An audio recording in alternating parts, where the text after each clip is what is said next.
everyone, and welcome to our next podcast episode of Critical Eye. I'm Drew, joined by our co-hosts, Kevin, Chris. All right, and today we'll be doing kind of a special video. We'll be reviewing the new Jurassic World Dominion movie, which I think we have a lot to say about that. Yes. And we're also going to be doing a retrospective of the Jurassic Park franchise as a whole. Now, for me personally, the original Jurassic Park movie is my favorite movie of all time. Like I can watch it at any given moment. So that's why I'm kind of excited about this review and kind of wanted to take the hosting position for it. Oh, of all time? Not just of the series? No, so yeah, it's my favorite movie of all time. Yeah. Yeah, which I'm sure, like, as, iconic as it was, I'm sure it's a lot of people's, favorite movie of all time. It's one of those really classic movies, like Back to the Future, Yeah. It's like, not just if you grew up around that time, but if you know about the movie and you watch it. Doom, Exactly. It's one of those movies where you can watch it whenever you want. It's always relevant. Yeah. It's great. So, for those who aren't familiar with the series, the Jurassic Park was initially a book written by Michael Crichton in either the late 80s or early 90s. Pretty much the idea of the book was that we were able to clone dinosaurs, put them on an island, going to open a theme park. Things go wrong, dinosaurs get loose, people die, it's a fun time. Yeah. In 1993, the first film was directed by Steven Spielberg and released by Universal Studios. It is a very important movie for cinema because it's the first movie to really utilize modern-day CGI. I'm not sure if you guys are familiar with that backstory on it, but the initial idea was that they were going to use claymation. And early in production, someone approached Spielberg saying, I got this idea for CGI, showed him the CGI raptors, Spielberg loved it, and they ended up incorporating that into the series. And it pretty much changed the way we make films today. Do you think it would have been as iconic or important to film if they used the stop motion?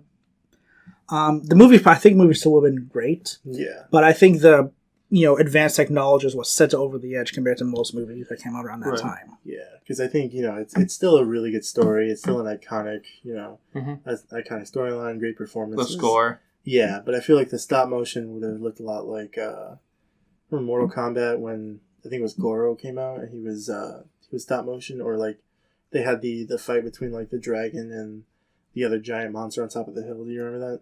And it was all stop motion. It would have looked a little weird. They definitely had a really good idea with CGI, and they pulled it off really well. And now it's a really iconic movie. But yeah, I really like the first one. Yeah, so that's just a little bit of backstory about the movie. What were your guys' thoughts on the films, or on the first film? The first one? Yeah, the OG. I really like it. It is, I wouldn't say it's my favorite, but it is one of my favorite movies. I've seen it more times than I probably need that. I liked it. I think it was probably one of the first movies to really utilize dinosaurs, right? Like, there's not really a lot of different dinosaur movies that came out, or any as popular as Jurassic Park. So I think the first one was definitely iconic. It definitely brought us to actually knowing, Jeff Goldblum and Sam Neill and the two little kids, and say her name was Laura Dern. Yeah, Laura Dern. Yeah, her too. They're three people that, although they, I'd say Jeff Goldblum has been in a lot, but Sam Neill hasn't really been in too much. We still know them from Jurassic Park. Yeah, Sam is a decent amount. Yeah. He's not as big as Laura Dern or Jeff Goldblum, but he's still a decent amount. Yeah, but they're still recognizable just because of Jurassic Park. So the first one was definitely really good. It was iconic for its time. And it still carries today. I watched it recently because I was like, let me at least watch the first Jurassic Park before this. Because I didn't watch any of the Jurassic Worlds or any other Jurassic Parks. I was going to, but I ran out of time. But at least the first one it definitely stood up today. You've never seen the other Jurassic Worlds? Is that what you said? No, I have, but I plan on rewatching all of them. Oh, right, because we've talked about the other ones. Yeah, but I just rewatched the first Jurassic Park instead. Mm-hmm. Yeah, I ended up marathon watching all 5 before going to see this. Yeah, me too. I actually watched the last two Jurassic World movies twice. Yes. You watched all 5 too, right? I did watch all 5, yeah. I didn't own any of them before. But I knew we were going to do this for this movie, so I decided to buy the collection of the first 5. And I rewatched all of them. Yeah. Some of them are more enjoyable than others. Yeah, we'll get into that later, Yeah. but I think a lot of people can agree that you can kind of see a steady downhill slope with the series. Yeah, definitely. Both trilogies, really. Yeah, with the Jurassic series in general. Yeah. Yeah, it's weird because they kind of like go down and they go up and they go back down and they go up. And they go back.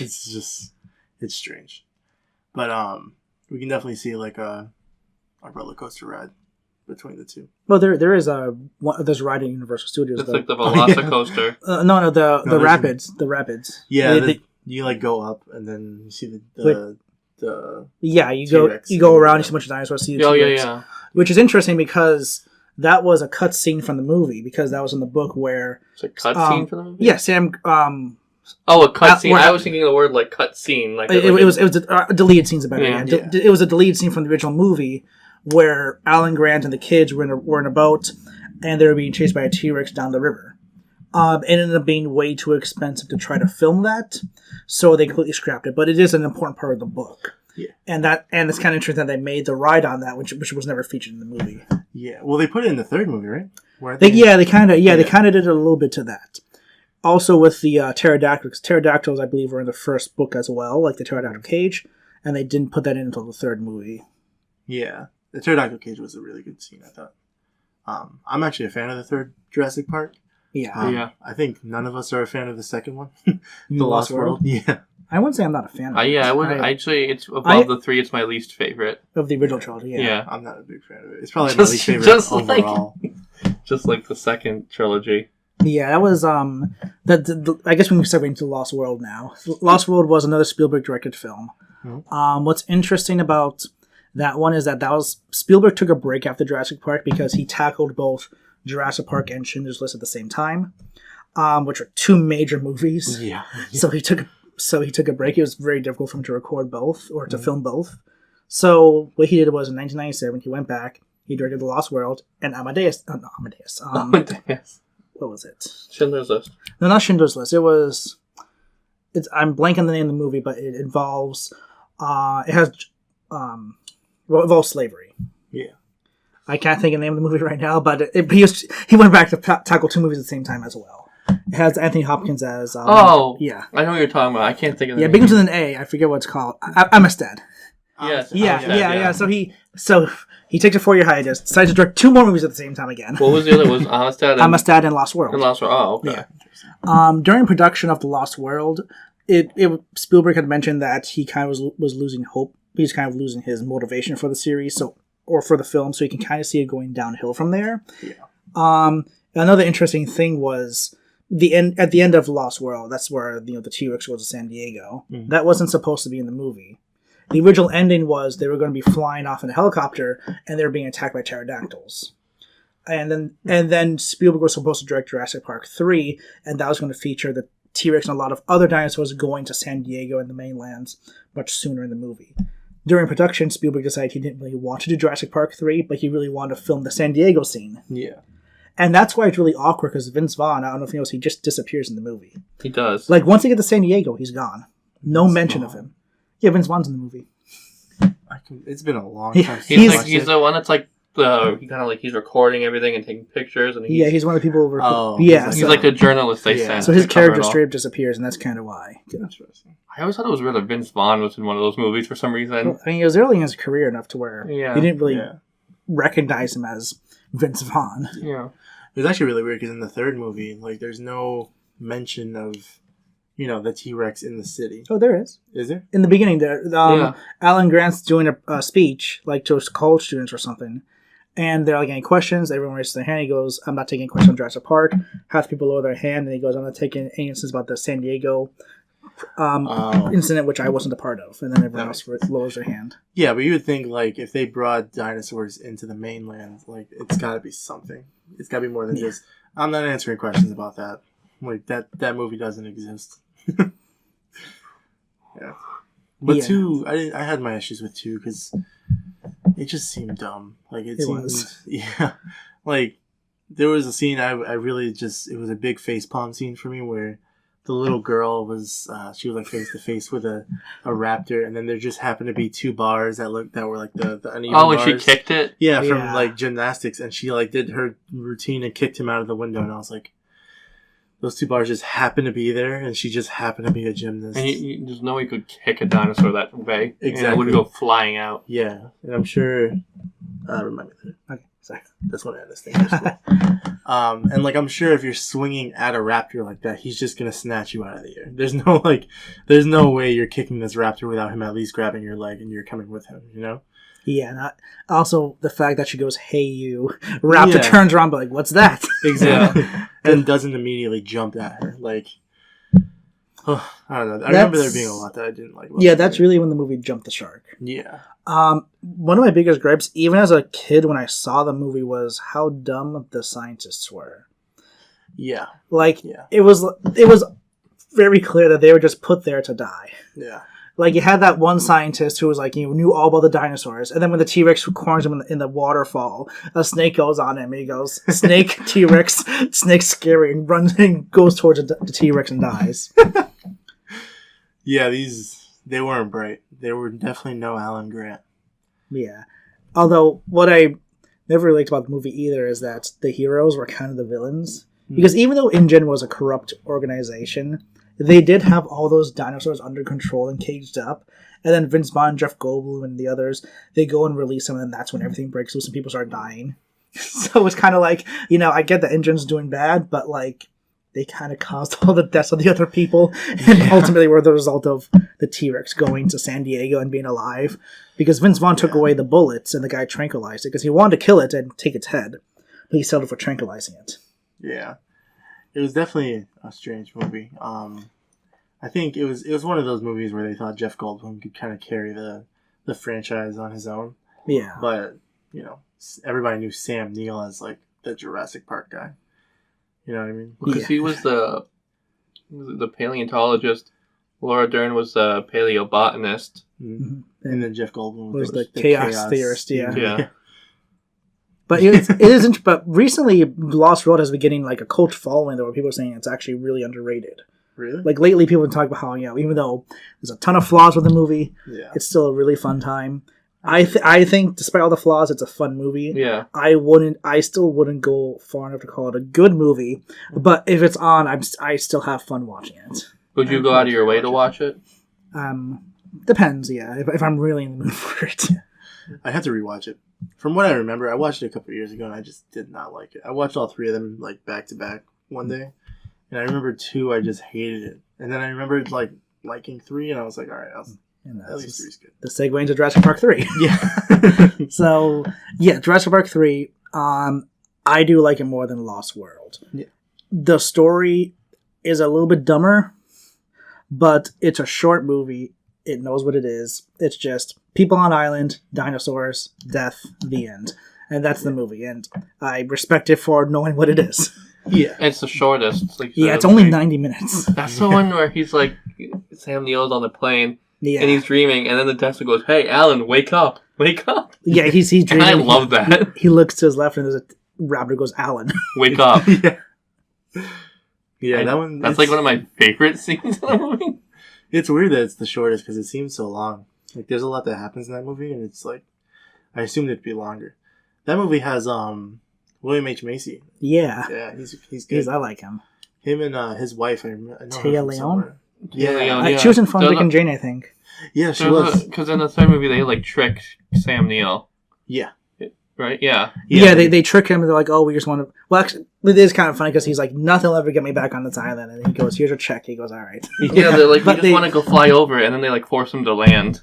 Well, yes, Well, Alan Grant doesn't land the plane. Yeah, no. They knock him out. Yeah, they knock him out and he lands it, and then he's on it, and they're like, "You have to bring us through now." Yeah, they told him that they just want to take a tour. Like, they just want to fly around. Not telling him that their son is on the island. And then they knock him out. And they're actually on a rescue mission. Yeah. Which is a terrible thing to do to somebody, especially somebody who's already been on Jurassic Park. And knows the dangers. Yeah, when it went down. Like, he's on the island where there wasn't a park. Like, there's multiple islands.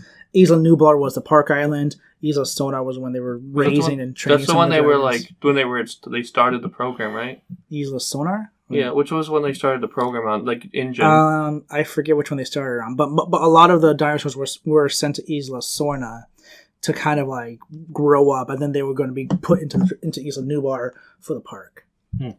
Yeah.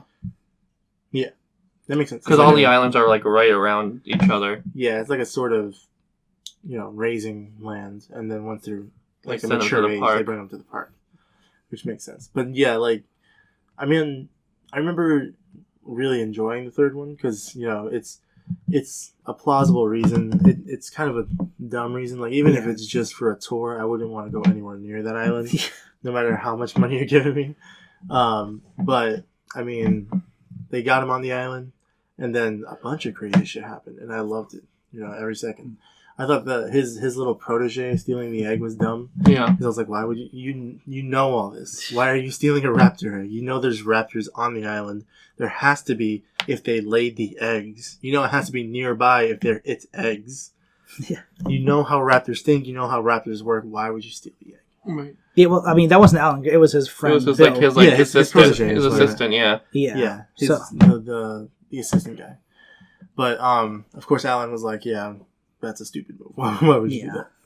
And that's the whole reason they're getting chased the whole time is because of eggs, and you're just like, the whole thing could have been avoided. Exactly. Well, I mean, the Spinosaurus couldn't have been avoided. Not the Spinosaurus, but the raptors and everything. Yeah, that wasn't. Yeah, the raptors. For the most part. Yeah. Well, I mean, they eventually found the kid because of the eggs, right? Wasn't there a scene where they he saved him from a bunch of raptors? Yeah. So I guess you could say they wouldn't have found him unless the raptors were there. Yeah. I mean, they probably would have found him eventually, but they kind of sped up the process, and he found Alan Grant instead of everybody else. It is kind of dumb that on the whole island they happen to find the one place the kid's in. Yeah. Yeah. Yeah, that was really weird because even the place that they landed or the place that they crashed, they just so happened to find the guy's parachute. skeleton. Yeah. It's like, how did you pinpoint that exactly? You don't even know on this island where they are. You don't even know if they're on this island. You just know that their boat disappeared somewhere around here. Yeah, that's true. They don't even know if they went to the island. Yeah, exactly. And they just so happened to find the parachute, which was kind of a coincidence. But sometimes you just got to let a coincidence like that pass.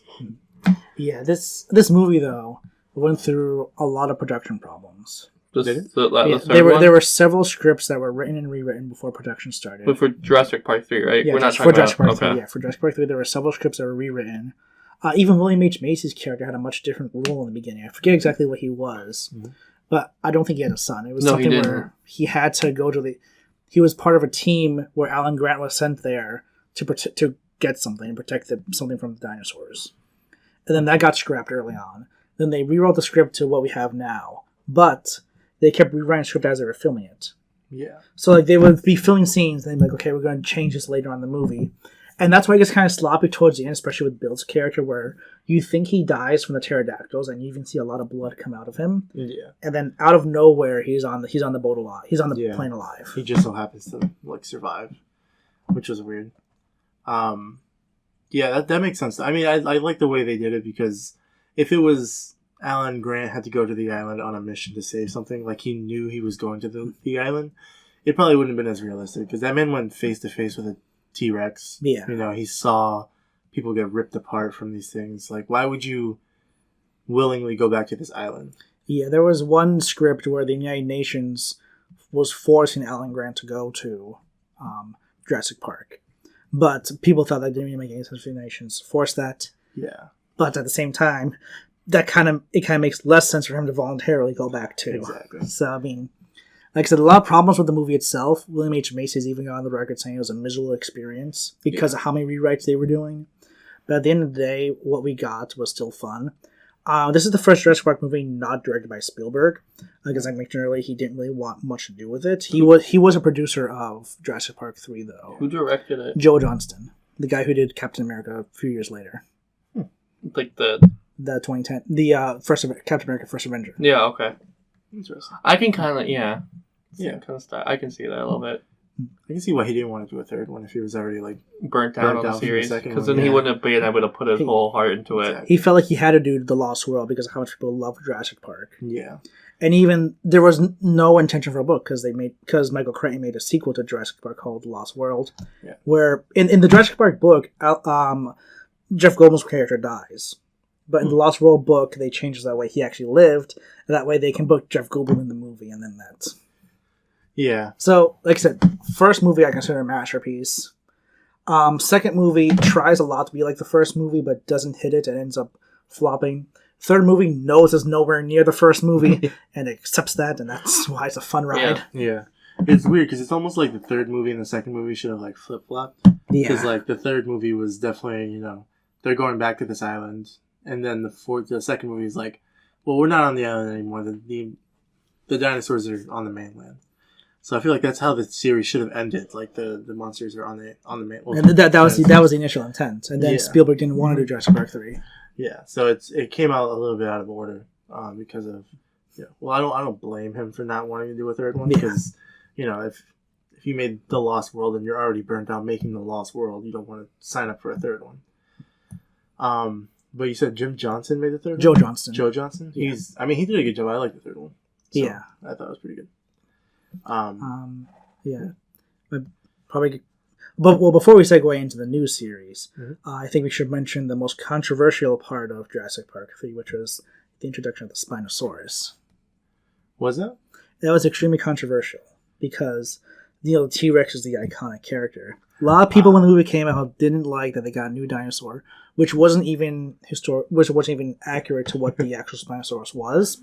And on top of that, it kills the T-Rex. Well, a lot of people hated that.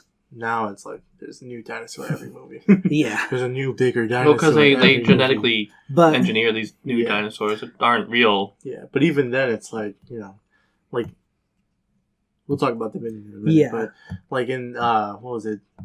The first Jurassic World? The first Jurassic World, where they made like a bigger, badder T-Rex. What was it called? The Indominus Rex? Indominus For some Rex, reason in my head, I almost want to call it the androgynous Rex, even though I know that's not right. Yeah, it's alright. It's not because I know what androgynous means.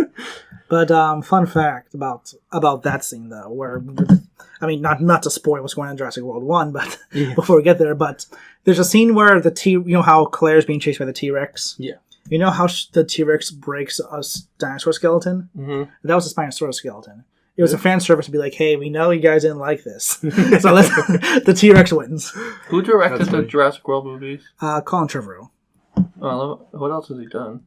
Not much. The Book of Henry, I think. I don't know what that Yeah, is. he did some small indie stuff. Yeah, this is probably like the first time they gave him the reins to like a big box office movie. The three, these, yeah. Yeah, like a giant Hollywood movie, or like a franchise. Did he do the other two? Yeah, he did. He didn't direct the second one, but he wrote it, and he directed the third one. And he directed the first one, or no? He directed. Colin Trevorrow directed the first World as well. Yeah. Okay. Interesting. Do we know why he didn't direct the second one? I forget what happened as to why he couldn't direct it, but something happened where he couldn't take the director spot, but he just did the writing for the movie. He wrote it and produced it. Yeah. Yeah. It was the Spinosaurus, I thought was, I don't really remember the Spinosaurus too much in the second one. I don't really remember the second one too much. Oh, it's from the third one. It's in the third one? It is in the Park third 3, one, yeah. It's the main bad guy for Jurassic Park 3. The one at the end, yeah. Yeah. I should have watched all of them. That's fine. Sorry. I have it if you want to borrow them. They're on HBO. At least the original trilogy on HBO. Yeah, the original trilogy is. I was trying to figure out where Jurassic World is, but I think I have to rent it or something. But yeah, I like the third one. I thought it was good. I don't remember the Spinosaurus too much. I'm trying to think about what other scenes he might have been in. He was the one that took down the airplane. Mm-hmm. Oh, that's right. Remember they're escaping? Yeah. They take down the airplane. When the guy's like, stop the plane. Yeah, and then the this giant thing comes and grabs it. Yeah, Well, I thought that was great. and then it follows the airplane and grabs the other guy. Yeah, I thought that was great. I was like, oh, that's awesome. Yeah, I remember him now. Okay, that makes more sense. Yeah, he was good. He was definitely not as good as like some of the bigger dinosaurs they made afterwards, like in Jurassic World. Mm-hmm. But he was, well, because they had the technology to do them bigger and more. Yeah, but he was. He worked. They definitely could have just kept with the T-Rex. They really didn't need the Spinosaur, but because the T-Rex is so iconic with Jurassic Park, especially that last scene in the first movie where he's like in the lobby and he's destroying these raptors. Yeah. So he's definitely the most iconic. Or that dinosaur. The That's why he scene keeps coming back. in the first one when the kids are in the Jeep. Yeah. Yeah. Yeah, that's probably the most. Do you guys think That's like the most iconic scene? scene. I would have loved to see that for the first time in a movie theater. I would have too. Definitely. That would have been an amazing experience. I was born after the movie came out. Yeah, It me too. would have been a great Yeah. experience in the Yeah, theater. Not me, no. No, it's these are kind of cool movies to see in theaters because like when they dinosaurs like roar, you can feel it, Yeah. and then you're just like, oh. Yeah, that's what I was saying. I think XD would be a good one for this movie. But now that we saw the movie, I wouldn't go see it in I don't theaters want to again. see it in XD. I would if they it's a 30th anniversary next year for the original. If they re-release the movie because they re-released it for the 20th anniversary, I definitely go see it for the 30th anniversary. I would I'd be too down. if they do. Yeah, I will. Definitely a good thing to go see for like next year. Yeah, should we like get into the Jurassic I think World? Yeah, I think you could segue into Jurassic World. In order to talk about Jurassic World, I think we need to mention about how there's a huge gap between Jurassic Park 3 and Jurassic World. There is. Isn't it like Yes. 30 years? 25, 30 years? I'm not sure. Are you talking about timeline in the series or actual timeline? Oh, to you're talking release about the in movie? those series? No, or to release the movies. to release the movie. Yeah, it's a 15-year gap. Yeah. Jurassic Park 3 came out in 2001. Oh, I'm thinking of the Jurassic, original. and then no, Jurassic World came out in 2015, which, in retrospective, when you think about it, Jurassic Park 3 was kind of an anticlimactic ending to the trilogy. Because even though it's a short, Yeah. fun movie, it doesn't do much to wrap things up for the trilogy. Yeah, you still have this island filled with dinosaurs you don't know what you're doing with, so And there was a plan for Jurassic Park 4 that was going to wrap things up. that makes sense. There were several scripts. One of the most infamous scripts was going to involve the military taking the dinosaur DNA and creating human dinosaur hybrids with machine gun arms. Oh my god. That was going to be the premise for the movie. For Jurassic World? or- Yeah, there's like artwork of it too, like concept art of what it would look like. I'll have to look That was going to be a big That's part weird. of Jurassic Park 4, where the dinosaurs were going to somehow end up on the mainland, and then the military creates hybrid dinosaurs to hunt them. That was the first and to hunt script? other people. That was one of the scripts. I don't know if it was the first one, but that's the most infamous one because that was the one that was kind of getting leaked around. If back I'm in the being early honest, 2000s. I'd kind of want to see that. I mean, I wouldn't really want to see that, but like, Not in theaters, but I kind of want to see what that would have Just like looked the like. art. I'd want to see what the disaster would be. Yeah, that's what I mean. Yeah, Because, yeah. like, you know, we're going to see bad movies, but, like, yeah. Yeah. Yeah, But there's some so- movies we can just smell are gonna be terrible. So yeah, the Jurassic Park 4 was in limbo for several years. was that what they originally called Jurassic Park 4? Yeah, it's going to be Jurassic Park 4. I think it was like Jurassic Park 4 Extinction. It was what it was going to be called. Finally, within sometime between 2010 and 2015, they decided to reboot the series, do like a soft reboot with Jurassic World, which is where we're coming in. Again, directed by Colin Trevorrow. This movie introduces the idea of what if, after the event of Jurassic Park, they were able to actually get the park functioning. Yeah. So they get the park functioning. I really enjoyed the scenes where we see the park functioning. Yeah, I think that was really cool. Like the opening in the beginning. Yeah, I thought it was really cool to actually see a Jurassic Park function. Yeah, and even like the parts where it doesn't, like when it starts to fall apart, but you still have people in the park. Yeah. Even though the chaos of those scenes, I love. Oh, everyone, like, running? Yeah, like I don't like one of my favorite scenes in that movie is when their babysitter gets like picked up by a pterodactyl, and then the Montosaur just takes her and the pterodactyl. I was like, oh, Do you know why they put that in the movie? what? The original trilogy had a reputation where if you were a woman, you were never hurt. If no woman in the original series gets hurt or is in Why? serious or because they always lived. Yeah, it's always So, the men that go out. And there were even guns, like pew, pew. parodies, like cartoon parodies where they'd be on Jurassic Park and like, oh, you go out there, you're a woman, you'll live. Oh, I've seen some of them. So they were kind of like, okay, everyone thinks a woman is just going to live. Let's just brutally murder this woman. Yeah, I Give her felt- the most aggressive and So horrible there's a death lot in of the like, series. there's a lot of like them poking fun at the original trilogies and Yeah. the original trilogy. Almost kind of like fan servicey, kind of like Yeah. how the Star Wars sequels were doing fan servicey stuff. Yeah. Except this time, I think it's a little more subtle. Yeah, I think if I felt kind of bad for her because I was like, she really didn't Yeah. deserve that. But damn. And they made her like an annoying character too, because she was a bit snobby, giving Yeah. the kids attitude. You're like, oh man, I hope she died. Oh god. Yeah. But speaking of which, Jurassic World, the first one brought in the Montosaur, which is like my favorite my favorite dinosaur. Your favorite Jurassic? I was gonna say Jurassic animal, and I was like, they're called dinosaurs. Nice Jurassic. Yeah, which is like my favorite. Like I almost said it again. my favorite dinosaur from the entire like franchise is the Montosaur. Did you He's know about badass. the Montosaurus before the movie came out? Like, was that No. something I actually knew about? No, he was new. I was like, oh, what the hell is that? Because I always so I have a huge fear of like being in the middle of the ocean and like so the opening coming up. So like the opening of the second Jurassic World. Yeah. Yeah, that kind of made me like really uneasy too. Yeah. I like going to the beach and everything, but something about the ocean just scares me because what is it? We've only explored like 10% of the ocean. Yes. If that, yeah. That's why. And so I'm just like, there's things out in the ocean. There's animals that we don't know about. And there's other things in there, and I'm just like, oh. That's why, like, I'll watch shark movies, but, like, I'll be on the edge of my seat for everyone. Jaws wasn't as much, but, like, The Meg. I went to go see The Meg, and I was shitting bricks the entire time. Jason Statham versus the shark. Jason Statham. That Meg movie was actually pretty good. I liked it. That's what it was, Jason Statham.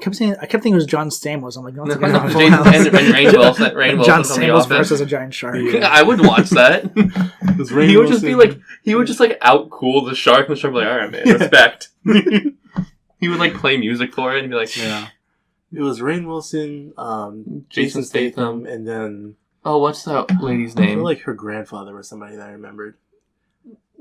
But I don't remember. Anyways, back to Jurassic World. Yeah. The Montosaur was badass in that movie, and I loved him every minute that he was on scene. Even though he only had like 2 or 3 scenes, but every time he showed up, I was like, "Oh, he's great." I thought the Indominus Rex was a really cool idea. Yeah, wasn't he like he mixed a T-Rex with a raptor or something like that? Yeah, and it could camouflage. That was kind of one of the dumb things about the movie is that they mixed. Well, they told everyone that like we mixed with a T-Rex, the rest is classified. Mm. I mean. It almost seems kind of obvious that if you're going to mix a giant predator with another predator, it would be a raptor. So, like in the movie, when they get the raptors are chasing Indominus Rex, and then the raptors start communicating with Indominus Rex, they're like, "Oh my god, it's a raptor!" Yeah, and it's like you didn't figure that out. Like you couldn't have thought of that was an that kind of. I know it was cool. That it was like a dinosaur that could like camouflage itself. I was like, "Oh, that's cool." Yeah, he was kind of cool. He was definitely a new type of like dinosaur. It was the beginning to show that they are experimenting on them, and then through the second and third movies, they're experimenting even more. Oh, sorry. Oh, it's okay. Ow. And in the second, third movies, they're experimenting on them more, and like how far can they go? But didn't really. Did they ever like mention how long the park had been open in Jurassic World? They don't mention it in the movie, but the park opened in 2005. In the one in Jurassic World? Yeah, in Jurassic World, in the lore, it opened in 2005. In the lower? Yeah, lore. Oh, in the lower, like there's like a sign that says established 2005? No, it's in one of the books. How many books are there? There's a handful of books. It's in Claire's autobiography. Claire. Yeah, no, I know she is, but is this books like in the movie or books in our actual like? It's our real world books. It like gives you background details about the world of the Jurassic series. Yeah, and one of the things that they mentioned that in Claire's autobiography mentions is that she was there when the park opened in 2005. So there's like a book written by her character in real life that we can just go out and read. Yeah, to kind of fill in the gaps between the Jurassic World stuff. So it talks. Okay, that must be kind of interesting. Mm. Is it all Michael Crichton? No, I think he's dead. He is dead. He is dead. But I'm asking, did he write all these, or no? Are these books that came out pretty recently too? They're recent books because Michael Crichton, the Jurassic World was just thought up within the last between 2010 and 2015 is when they started doing the. So Jurassic the books World. were okay. The books came out after the movie. Okay. Yeah. Also, can I just say I'm so glad that Drew's hosting this because I didn't know any of this. I'd have been so unprepared for this. Drew's like on point with everything. He's like, Claire's autobiography. There's other books behind. There's other directors. I didn't know any of this. So glad that Drew's hosting right now. Let's wait till we get to the new Indiana Jones movie. I got you. All right. I'm watching something be like, and so Indiana. Yep. Yeah. But I can see why people were angry about like the like. It was kind of probably the same thing about like the Indominus Rex with the Spinosaurus. They're probably like, the T-Rex is supposed to be the big bad. Yeah. Why is he? But like also, you can't have the T-Rex be the big bad for every movie because it's not going to show the evolution of the dinosaur. No. It's kind of strange though because in this series, like in the Jurassic World movies, the T-Rex is kind of the hero. He saves the day in all 3 movies. He does. Like at the end, he just comes in and like starts fighting the other dinosaurs and like run now. They always find a way to turn the T-Rex into a good guy. They said that. Remember, he goes, "They're not here for you. Run." I don't know if you guys know this, but the T-Rex in the Jurassic World series is the same T-Rex from Jurassic Park 1. It's like supposed to be the exact same. Is the exact because on his neck there are 3 raptor claws. Oh yeah. From when he was fighting the raptors. Wow. His name is Rexy. This How did they keep him that long though? Women had to keep him that long. He was a T-Rex. Yeah, I guess they live a while, huh? Well, I mean, they're millions of years old. Like they mentioned Jurassic World Fallen Kingdom. They're like, oh, T-Rex only live X amount of years, right? And they're like, well, no, we're in a better environment with better healthcare, better nature. They're going to last longer. We don't know how long they'll last. And Rexy's taking it like a champ. So the T-Rex in Jurassic World 1's the same one from the original Jurassic Park. The T-Rex from all 3 Jurassic World movies is the same T-Rex from Jurassic Park 1. That's awesome. And they know that? They did that. Do they know that?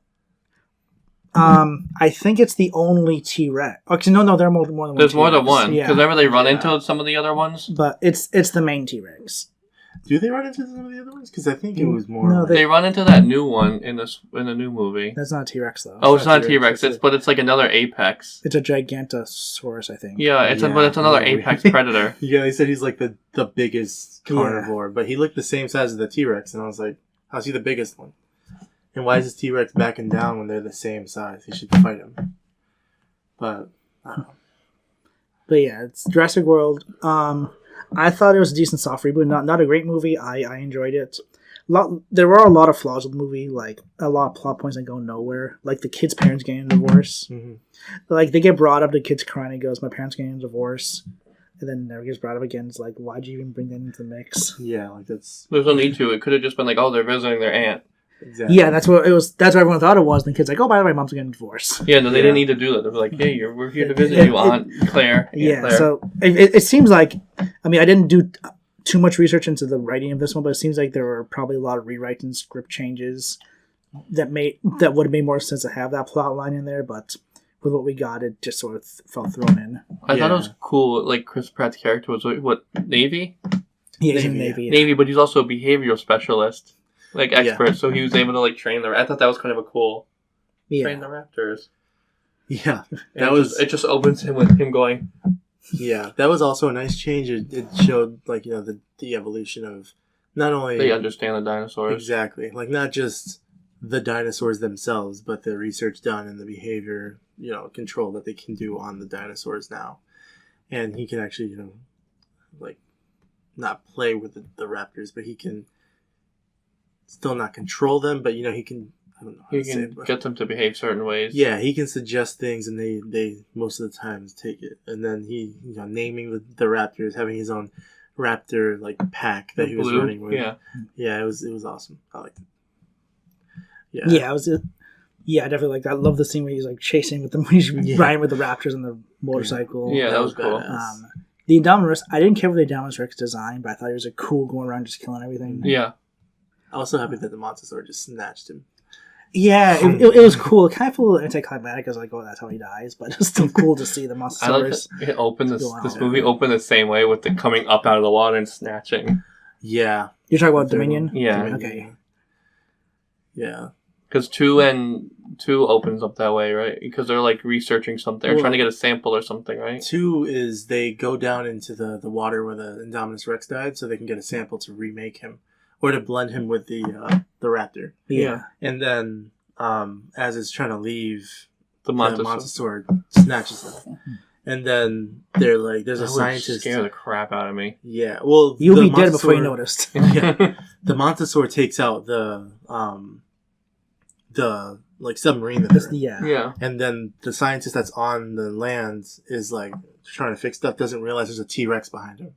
So that's when he runs to the helicopter, grabs the thing, and thinks he's safe, and then the Montosaur just takes him out. Yeah, I think this is a good segue into Fallen Kingdom. Yes. Which that opening scene was when I realized the movie was not going to be for me. I didn't like Fallen Kingdom at all. It's probably my least favorite of all the Jurassic Park movies. Yes. And even the beginning of Fallen Kingdom, they explain why it doesn't work. Like why the opening scene doesn't work. Because, the submarine people going in, they're like, oh, it's been 3 years. Anything that's in this cage would have been dead. And then the Mosasaurus is alive. It's like, great. What was the Mosasaurus eating during those 3 years? It was trapped in the containment. Well, I'll say other sea creatures, but I guess it wasn't the containment. No, it was in the containment. The only thing I could think of is if he ate the Indominus Rex for 3 years, but that doesn't seem likely. Because he's bigger than that. Yeah, he would eat like the Indominus Rex in It like probably 2 has, days. a few weeks at the most. Yeah. So I'm not sure. Yeah, so that's where that flaw comes in. I hated the scene where the guy doesn't see the T-Rex because all of his co-workers are yelling, they're screaming, they're waving their arms to get back. It's like you're in the middle of a dinosaur infested planet. When people are doing this, you don't say, "What are you doing?" Yeah, exactly. You just bolt. Yeah, that also brings up the question, because like if there's a T-Rex on the island that close to his his enclosure, what else was around his enclosure that he could have just come up and snatched into the water? Yeah, like there could have been bigger dinosaurs that he just kind of grabbed and brought in. I'm not trying to defend it. Like they shouldn't have said, "No, 3 years." Whatever's in here is dead.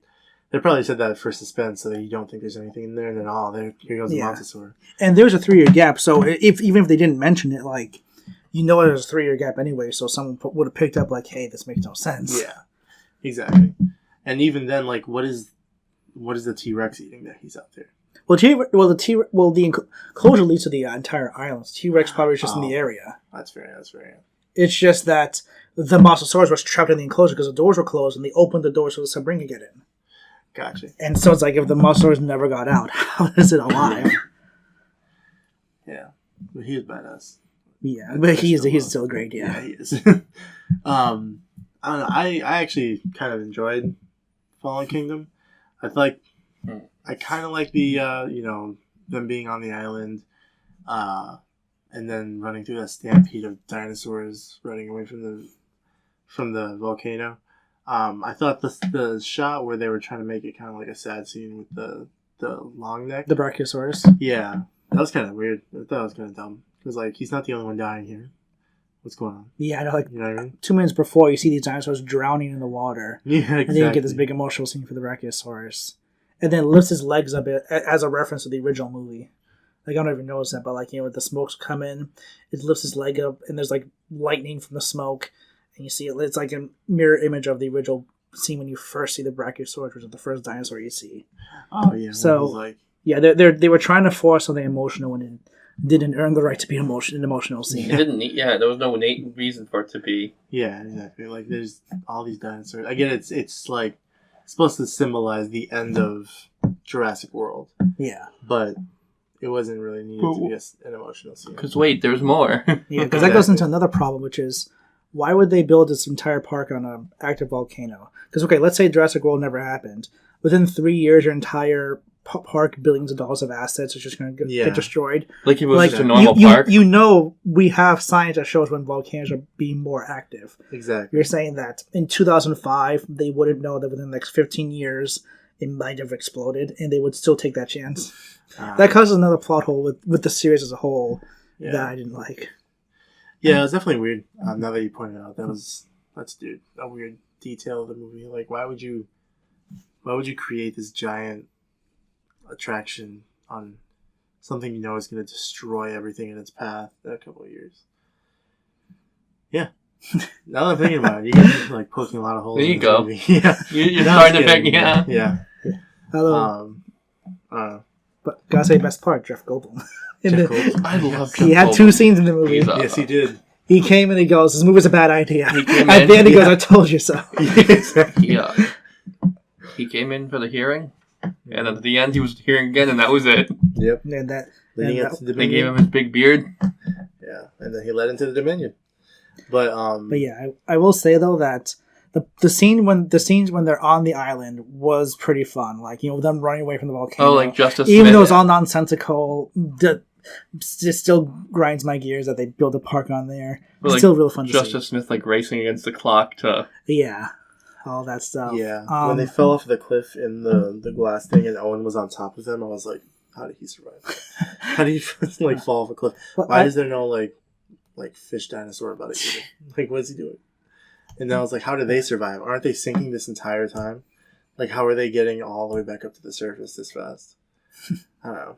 Yeah, I didn't like when that general guy, that hunter guy that was hired by Oh, the mercenary yeah, guy? that mercenary guy who was like leading the whole operation. That was the bad He guy? like tranquilizes Chris Pratt. He falls over. Oh yeah, And then there's lava this close to him, and then like he comically like rolls around trying to get away from it. Yeah, he's like slowly getting. Like I get that's funny, but like if the lava is this close to you, even if it's not touching you, you're gonna die. Yeah, Because it's gonna burn you. The heat, you're at least gonna die of like Burns. a burn. Yeah, so like stuff like that like bothers me in the movie. I feel you. But like I said, other than that, I did enjoy that first act. And then after the Brachiosaurus comes up and dies, it just goes downhill from there, in my opinion. When they go into like that mansion for like the auction. Yeah. Yeah, they brought up a lot. Because they discovered that girl's a clone. The girl discovers she's like a clone. Yeah, the clone storyline was dumb, yeah. And even her grandfather was dumb. Like, first of all, he's in this mansion. They built an entire complex of dinosaur habitats in his basement. He doesn't hear the construction. Isn't that Richard Attenborough? He goes, man, they're really working on it. What they're doing. Wasn't that Richard Attenborough's like mansion? No, it was his mansion. And that's another, it's John Hammond. We never hear about this character being alongside John Hammond. And then all of a sudden, they're supposed to be best friends. They're supposed to be like partner. Yeah. They were supposed to be partners and friends and And then he finds out that the guy who he hired is corrupt.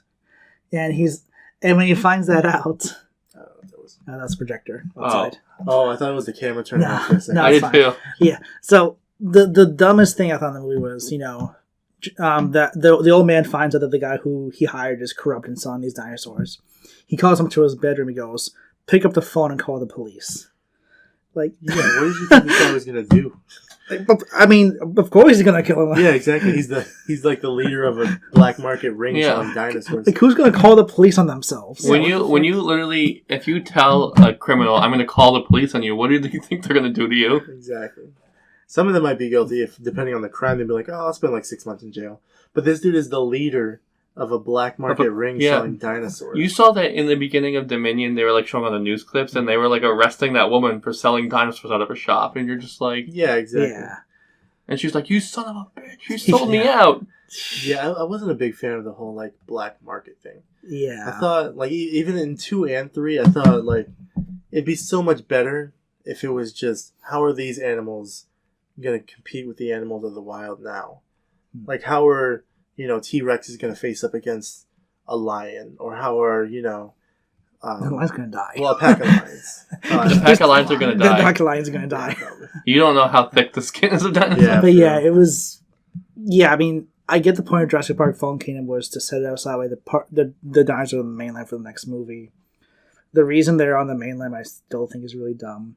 Where the little girl opens a cage, she goes, "They're alive like me." It's like, oh yeah, that's great. Yeah. I mean, all those kids on that city are alive like you, and now they're dead. You did a great job. And now they're all gone. Good job, proud. And they're like, "Don't do it. Just let them die in this thing." And she's like, "No." And she pushes the button, and they all get out. Yeah. Yeah, like, dude, these people have literally been through 2 dangerous like dinosaur missions, and you're not gonna listen to them when it comes to dinosaurs. But they're alive like her. Yeah, they're alive. I get that you like care about animals. It's great, but like listen to them. They know what they're talking about. He almost got killed by the Indoraptor. Yeah, which was another. I didn't like that they pretty much copied the Indoraptor from Indominus Rex. It's like we already had that movie. Why are we doing it again?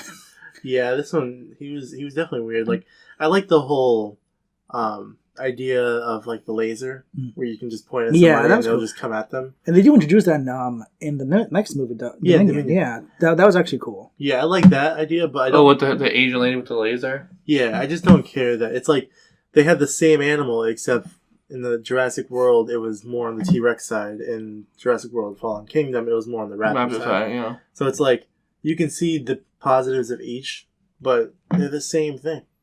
It doesn't make any sense. I do like the targeting system, but like, who cares? Yeah. It's a raptor. You can do the same thing with a T-Rex or with a raptor. You don't need to combine the two. If you combined it with like something else, maybe like a pterodactyl, so you have a flying raptor or something, that would be weird. But like, this was like we get it. They're the two head honchos of all the dinosaurs. Yeah. But like, what do you need to combine them for? They both have their perks. Obviously, the T-Rex is probably going to eat all the raptors, no matter like how big they are. But I mean, I didn't care too much for that. I thought like if anything, you could mix them with something else. You know, like figure out something else that has like things that they can do, or the T-Rex and the Montosaur. See what that would do. Can you imagine being underwater and seeing a big ass T-Rex? Like, I think the T-Rex would have died compared to the Montosaurus because the Montosaurus can swim. Yeah, that's fair. The T-Rex has tiny arms; he can't swim. Yeah, yeah, that's fair. A big head and little arms. Or like a I don't know, just any other dinosaur. Just mix him with something. But they're just, oh yeah, we want to see what a raptor in that looks like, and it's like, fine. And they did it again in the next movie. Yeah. Like, what does a T-Rex and raptor look like? Now, what does a raptor and T-Rex look like? Exactly. But yeah, I mean, that's fun. We probably talked about that movie too much. We probably talked about the most compared to the each of the movies kind of follow the same kind of, like... Yeah. But, yeah, I think we should probably move on to Dominion. Just real quick, like, was it Fallen Kingdom and The Lost World? They're both trying to rescue these dinosaurs from an island that are... Lost World wasn't trying to rescue them. Lost World was trying to stop people from going in and taking the dinosaurs. That was the idea of that one. Yeah. Jurassic Park 3 and The Lost World and Fallen Kingdom were probably the most closely related. Because like you got this people who are like, I don't want to go back, and then one in Jurassic World. Yeah, exactly. And it's like at least in Fallen Kingdom they knew what they were going back for. Wasn't it like Blue they were trying to go back for? Yeah. Well, in The Lost World, Jeff Goldblum didn't want to go back, but his girlfriend was on the island. He goes, "Well, now I have to go." Well, even dumb. Yeah, even in Fallen Kingdom they were tricked into going back to the island because they were like, "Oh, Blue's still there," but they didn't know they were trying to take all of the dinosaurs back. Yeah, they thought it was just a rescue mission for Blue, right? Oh, no! They were going to take as many dinosaurs as they could and relocate into a new island with no volcano, like they showed them when they opened the park. Oh yeah, and then they didn't realize they were actually selling them on the black market. Yeah, that was the storyline of that. Yeah. I don't know. But should we talk about Dominion? Yeah, onto the Dominion. Yeah, what'd you guys think? Yeah, we just saw Dominion today. This is gonna fall in the same order for me as the original trilogy does. I liked 1, 3, 2, from worst to best. I think. Best to worst. You like 3 1, better 3, than 2? 2? Yeah. Really? Dominion better than Fallen Kingdom. Did you? Yeah, I mean, I've seen Fallen Kingdom 4 times. I've seen Dominion once. I've seen Fallen Kingdom twice. I feel like I would have to rewatch it a few times, but initial thoughts was Fallen Kingdom. I thought was dumber. It was fun. Dominion wasn't as dumb. It was much more boring, which kind of surprised me with dinosaurs. But yeah, it was I'm really tired. It's okay. But Dominion didn't like break a lot of the lore and story of the Jurassic series as a whole, like Fallen Kingdom did. So that's why I think I like Dominion more. Because Fallen Kingdom, like I mentioned, a lot of things in that movie kind of like broke the immersion for me for not just that movie but the whole series, like the volcano. Didn't you say that Jurassic World Fallen Kingdom like decanonized Jurassic Park 2 and 3? From what I was told, what I remember reading a while ago was that when Jurassic World 1 came out, Lost World and Jurassic Park 3 were no longer canon to the Jurassic series. Why is that? I don't know. But then I recently read something saying, oh no, they're backtracking on that. Because they brought the characters back. Well, I mean, the characters from the first one. Yeah. So they could have still done that. Yeah. And they actually never mentioned San Diego or they never mentioned the third movie. Yeah, they never mentioned him going to the other island. Yeah. There's no Spinosaurus at all. Yeah, so even if they did backtrack or they didn't backtrack, it doesn't matter because they didn't really mention it. There was no mention of the second or third movies. Yeah. There was barely any mention of the first one. Like, there was some mention of Jurassic Park, but...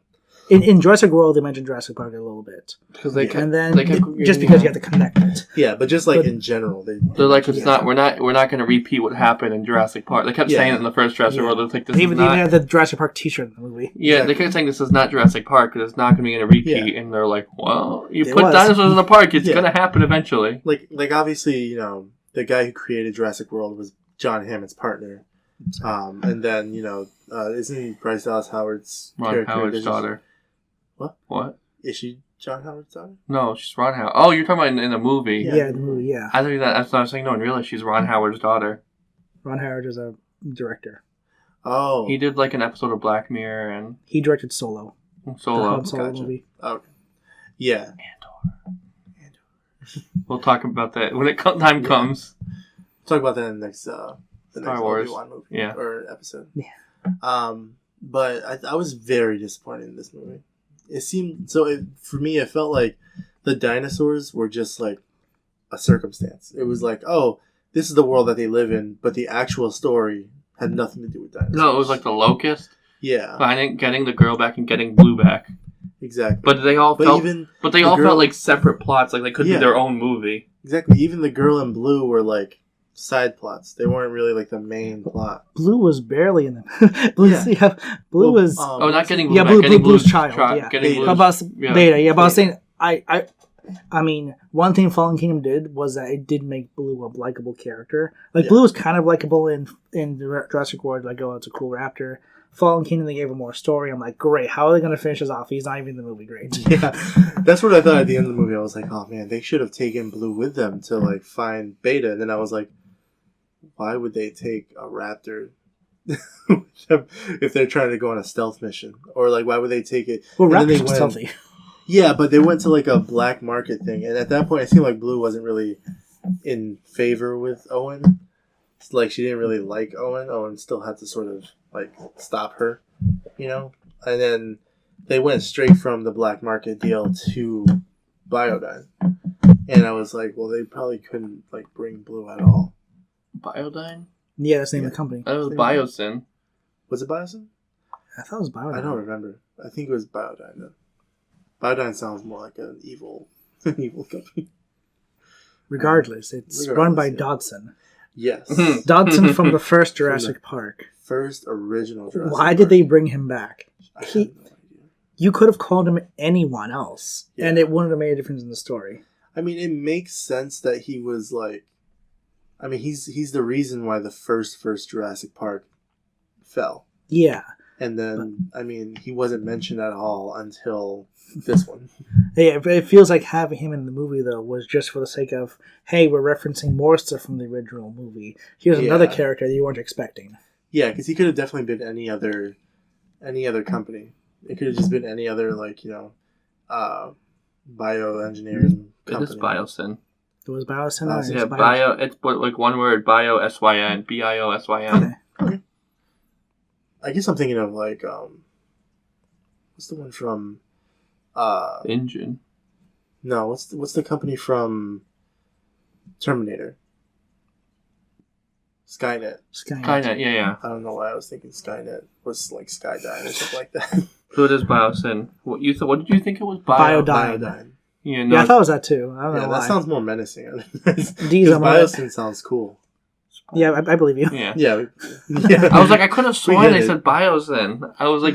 Well, D's are more menacing than S's. Yeah, exactly. They are Biodyne. Biodyne sounds like a medicine. And plus, that's what dying it. Exactly. Dying. It sounds like someone's dying. Mm-hmm. Yeah. But, I tried to look it up, and it said no internet connection, and it showed me a little dinosaur, and I was like, uh-oh. What's happening? It's a game you can play. Yeah. It is a game. Yeah. But, I was very disappointed. And then I thought... You know, the newer cast from the Jurassic World movies, I actually really liked Chris Pratt as Owen Grady from the first and second movies. The third movie, it felt like him and his team kind of took a backseat to the older, you know... I think that was the whole thing. They were like, look, we're bringing the original cast back. Yeah, like Sam Neill, Laura Dern, and Jeff Goldblum. They kind of took a backseat to them. Yeah. Which I didn't mind. I mean, they still got it. And I think it kind of goes to show like the difference in writing between the 90s and the modern day, because they were still kind of basing the original characters on the 90s writing and their character development. Mm-hmm. The thing with the Jurassic World characters is they all kind of fall into the Finn category from the Star Wars sequel trilogy, where he had one movie where he had character development in progress and all that development finished, and they didn't know what to do with them for the next two movies, and his character sort of stayed stagnant. Yeah. Like the character development for Owen, Claire, I guess, pretty much. Yeah. Their character and their arcs ended in Jurassic World. There wasn't anywhere else for them to really go. Yeah, I can see that. And then Jurassic World 2, they were sort of like, you know, oh, it didn't work, and, you know, it didn't work between us, but I still need your help, and this and that, and then they fell in love again. Yeah. At the end of the second, I was like, this is the same story that they had in the first one. And like, I'm not even just talking about like their love relation. I'm talking about how like in Jurassic World, Claire was all numbers. These dinosaurs are assets, and by the end, she gets like an emotional attachment to these to things going on. She starts realizing that the world is more than just numbers; it's emotions, and then that's kind of how her character becomes like some environmentalist activist in Fallen Kingdom, which makes sense for her to get that progress. But from there, the progress stops, and she stays stagnant at that level. There's no development where she changes her mind on other subjects, on other things. The character is just now one-dimensional. And the same goes with Owen. Like, he has his development in Jurassic World. That stops. He's one-dimensional for the next 2 movies. They didn't really do much with, like, Justice Smith in this. He was only in it, like, 2 scenes. That's probably for the better. I like Justice Smith, but that's probably for the better. But they did bring in 2 characters that I really liked. The pilot. The pilot, Kayla. And... Well, that was her name. I couldn't remember what her name was. What's the guy? The guy that was helping Jeff Goldblum. The guy. The Woo. I forgot his name. Not Woo. No. The assistant guy. His name was Casey. Casey? Is it Casey? No. I don't think it was Casey. I think it was. He was the guy. Something else like Jeffrey or something like that. No, Jeffrey. No, Jeffrey. Can we talk about Jeffrey for a second? We'll talk to Jeffrey as a point in the series in a little bit. Okay. It's gonna drive me crazy. Sorry, I'm gonna take out my phone and look this up. All right, while we do this, Chris, you want to discuss Jeffrey? Yeah, it's also just Jeffrey, no last name, as far as we know. Yeah. So there's a scene. The island's on fire. Spoiler. Because there's locusts. Spoiler. Who knew? Spoiler at the beginning of your review. Yeah. So basically, they have these like giant locusts in the movie that Dodson here. Yeah. Was engineering with some scientists that they had like what kind of DNA in it? Like it had some kind of prehistoric DNA. It wasn't dinosaur, but it was something. It had something. Yeah, it had something. And it made them huge, and they were destroying crops because Biosyn was selling their own like crop and feed and blah, and so they only wanted their stuff to be in the market. And so these like locusts were eating and destroying everyone else's, and they wouldn't eat the Biosyn stuff. And so they come in and end up destroying it, like burning them with fire. I don't know how to burn something. But they can still fly. They don't die very easily, so they're flying and the island's catching on fire. And what was it that Jeffrey said? Jeffrey didn't say anything. No, what happened was as their island's burning, everyone in the room's freak out, like, Dodson, we gotta do like a code red, code level 3, or this is a disaster. And then he just goes, Jeffrey! Yeah, then Dodson and Johnny goes, Jeffrey! And Jeffrey just shrugs. And it cuts to this one guy going... and that's when Jeffrey... And that's it. And that's the moment Jeffrey became the greatest character in all the Jurassic Park movies. I want a movie about Jeffrey. Jeffrey Park. That's what I was saying, Jeffrey Park. Okay. So, that sounds like his name? Yeah, that's his name. His name's Jeffrey Park. His name was Ramsey. Ramsey in the movie. He's good. I liked him. Although he wasn't like a huge character, I was surprised that he was actually the whistleblower. I thought like he was actually just because they kept saying because they kept going. We have a guy on the inside. I kind of got that he was a whistleblower when like he was talking to Alan and he was acting weird and Ellie, and he was sort of like, yeah, if you go down these elevators, this is where the tour is. Don't go that way. Yeah, you need a card, and that leads to the lower levels. Well, he kept saying to like Ellie, he kept like saying like things to her, like, listen, take this. No, that was Jeff Goldblum. That was Ian Malcolm. Oh, yeah. No. Which, it makes sense now that I'm thinking about it, because why would Jeff Goldblum give her a thing if Ramsey wasn't going to send them down the wrong elevator? Yeah. Right, and then later he's like, no. I told Jeff Goldblum about this. Yeah, I told Ian Malcolm. That was cool. I liked it. He was like, did you get the sample? I was like, oh, hold on. What?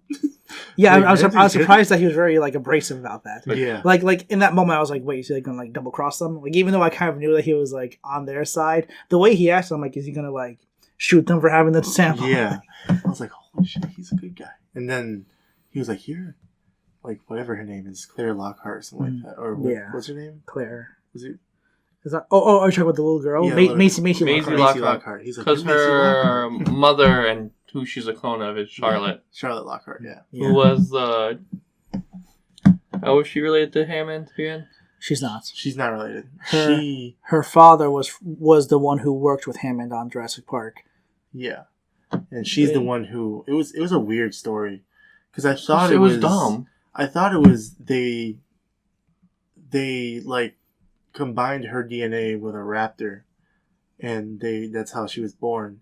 But I thought it was got pregnant without actually having sex. She is. She got herself pregnant. That's what we called it. We called her Jesus. Yeah.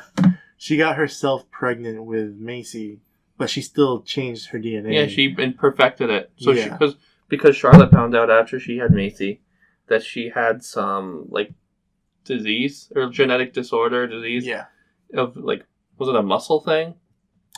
I forget what it was. But basically, it was in genetics, so Maisie would have ended up getting it. So she like changed. She did something where she changed her DNA and perfected it so she didn't have it, and so she was like the perfect like human specimen. Yeah. Also, can I just say real quick from the first Jurassic Park, something I forgot. I thought it was really clever how they made like the dinosaurs. You know, they were like, oh, they're all female, they can't reproduce, and then Jeff Goldblum's like, well, life finds a way. And it turns out that they used like frog DNA, and those frogs were able to change their sex at any time. That was really clever. I was like, well, that's actually one of the things I didn't like about the movie. Really? Because it's like you got all these scientists creating these dinosaurs, and they didn't think that they used about how they used DNA of a frog that could change its sex. But Alan Grant walks and goes, "Oh, frogs can change their sex at any time. That must explain it." Yeah, that's fair. You have all these scientists, and nobody thought of that. And I keep wanting to say Daryl Hammond. I know that's not his name. But he keeps saying, no, that's not it. John Hammond. John Hammond. Because Daryl Hammond is someone else. I think he's on SNL. I have no idea. But yeah, they kind of. But I mean, Doctor Who has to get his stuff together because in every movie he's in, he's like, I knew they could do this, but I didn't expect it to actually happen. Like in Dominus Rex, he goes, I knew cuttlefish could, camouflage. I didn't expect the Dominus Rex to camouflage. It's like, it's like you've done this like 4 times already. You should know that when you're mixing in DNA, they can. I wonder why they decided to bring like Doctor Who, like him back specifically out of all the other scientists. I mean, he's been in like almost all of them, right? He wasn't in Jurassic Park Lost World or Jurassic Park 3. But he was in all the Jurassic Worlds. And then he was in the Jurassic Park 1. Yeah, but he's asking why they put him in Jurassic World. I was wondering why specifically him and not any of the other. He had a really big part in the Jurassic Park book. Did he? He was, because he's pretty much in Jurassic Park, he's the overseer of pretty much everything. Well, then he's also the one that keeps trying to tell Dodson that he's wrong with what he's doing. He shouldn't be doing it.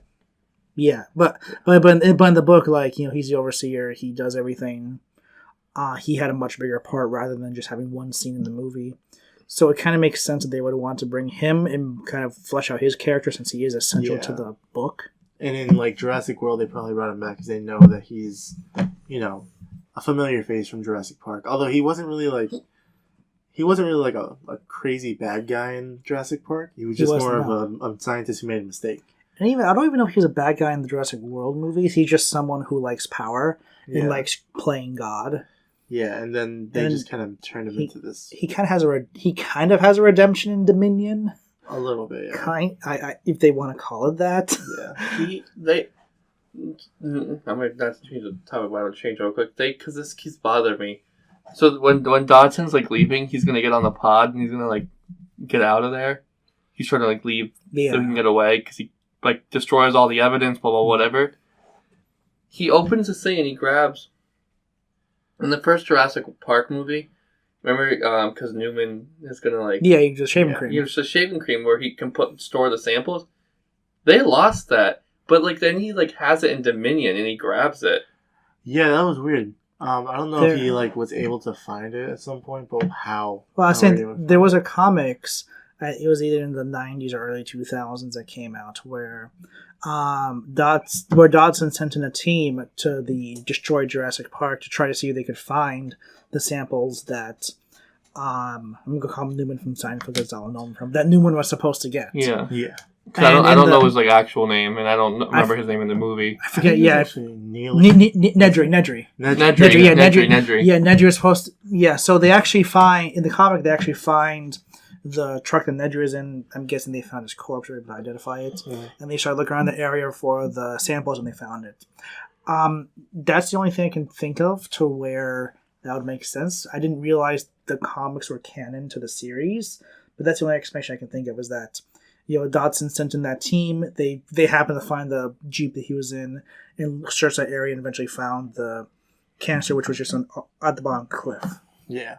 I did like how they kind of called back to Nedry's death in Dominion. Where he died because of those dinosaurs. They go, ah!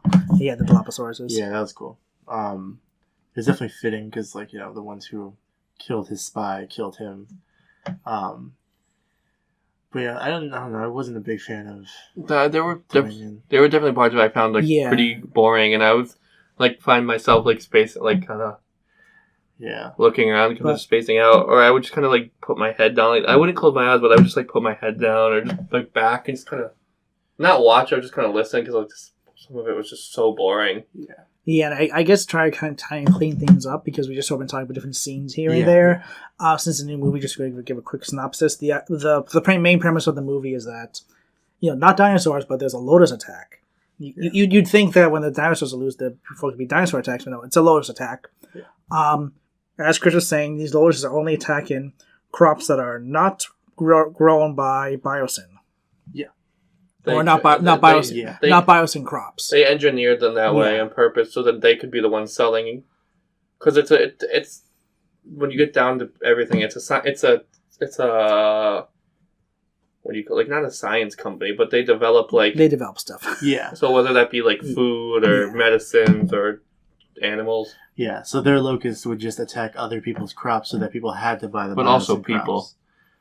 Well, just because they're just because they're locusts. Yeah. Just do that. But also they're the whole point was then people that can't afford to buy stuff, they're just going to not be able to eat anything, and then you're not going to be able to get stuff in stores easily because it's only going to be one crop. Yeah, and these locusts are huge. We're talking like probably the size of this mic. Yeah, maybe even a little bit bigger. They're gross. Giant. I was like, oh. Yeah, I wasn't liking looking. I don't really like bugs, so I saw these and I was like. Yeah, me either. I was so mad that they use locusts instead of this is how dinosaurs are getting into this is what they're getting into nowadays. Yeah. No, it was a locust attack. Well, why are you doing the locust? Why aren't you doing there's a pack of rabid pterodactyls, or there's a pack of there's a giant T-Rex that's going crazy, and there's a scene in the trailer, and I'm so mad it wasn't in the movie when the T-Rex is in front of the movie screen. Oh yeah. No, that was the prologue that was cut from the movie. Yeah. They filmed the prologue. It's canon to the series, but it's like a short film that takes place right after Fallen Kingdom. Oh. So I don't know why they include it in the trailer, but it's technically the prologue to Dominion, but they shoved it last minute. It's a 5-minute video on YouTube, on the Jurassic Park YouTube channel. Is it they put it on YouTube? So you it was the original opening to Jurassic World Dominion, and they scrapped it not the last minute. Is it good? Or? It was fine. I'd still like them to do something more dinosaur-wise rather than locusts. And then there was also the story with, trying to find Macy, who turned into the most... Yeah, who turned into the most valuable character in the entire series. Even though in the beginning she was just this really this teen with a bunch of attitude, and you're just just stop. She's like an angry teen for no reason. Yeah, if you didn't like Macy in Fallen Kingdom, you're gonna hate her in this one. Yeah. I'm just because I work with kids, and I'm just oh my god, she's she reminds me of some of the kids I work with. They're just so Well, Chris said this, so I'm gonna watch this, so you might want to. Yeah, no, I don't. They don't know that I do this. I don't tell them. If they find it. Yeah, but what if they find it? But it's just kids have a way of finding shit in school. In my high school, kids found they're so wonderful and also wonder. They've got such wonderful attitudes that annoy me sometimes. Thank you, Chris. Thanks, Chris. But yeah, you're going back to the two. This felt like 2 or 3 movies just meshed together. They had 3 scripts. They couldn't figure out how to finish the scripts, and kind of let's just combine them.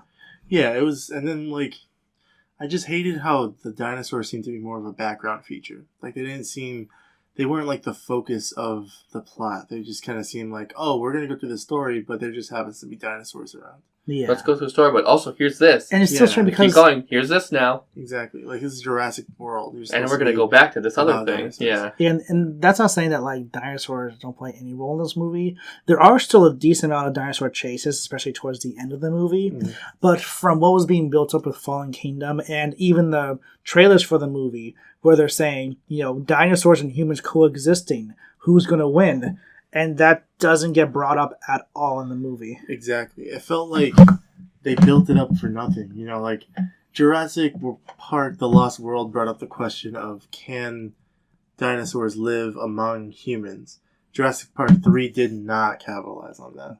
Same thing happened here. Jurassic World Fallen Kingdom was like, can, dinosaurs live among humans and live among us harmoniously? Well, it was more like, should dinosaurs live among humans? Yeah. And then Dominion was supposed to be, can they live simultaneously? Yeah. And then it was nothing. And it was like, you could have done more of a human. I would have taken even like a human versus dinosaur war. Like if for some reason the dinosaurs were able to communicate with each other and realize it is human versus dinosaur, and they were decided to like attack humans only. Like if we got a T-Rex packing with velociraptors or even like pterodactyls or other things, and they were all just going to war with like the military, I would have loved to see that more than fucking locusts. So I thought they really missed the shot in this one. Yeah. I was thinking of things. I forgot what I was trying to think of, though. That's why I was doing this. I was, like, listening to you, but I was, like, thinking, because I was like, I know it's somewhere out there. I had it. But yeah, I wasn't expecting a Lotus-filled espionage spy thriller. Yeah. I was just kind of baffled at how, like, sloppy this movie was. There was more fighting between humans, like action scenes between humans, than there were with dinosaurs also, in the beginning. Yeah. That, like, guy in the beginning, the bad guy that was, like spying on them, and he's like, with really long hair? Yeah, I thought he was going to have a bigger part, but he was just like, he was in it for like 30 minutes. Not even. Yeah. They found him in, what was it, like, not Madrid, it was some... It was somewhere in France, I think. Yeah. And then they chased him, and he's like, oh, this woman has him, and they gave him to this people, and now she's going to Biosyn, and then the dinosaur ate him, and you're just like, okay. Yeah, that scene. I thought he was gonna be like the big, like one of the bigger bad people. Yeah, that scene where they were fighting against the velociraptors who could actually go after the laser. Oh, and they were that was cool. That was cool. Yeah, I don't really like chase scenes, but I actually like that one. It didn't make sense to me, because like if you shoot somebody with this laser, and all of the raptors go after them, how did this guy live and only have one raptor go after him when there were two more right there? Which guy? The guy who was like, freeze, you're under arrest. Well, it was only certain raptors. It was only those 3 raptors. But it seemed like if you hit the laser, they all went after them. Like, it didn't seem like it mattered, like, who... I don't know, it's a movie. It didn't seem like the laser assigned a raptor to somebody. Like, it seemed like it was like, if I shoot you with this laser, it doesn't matter...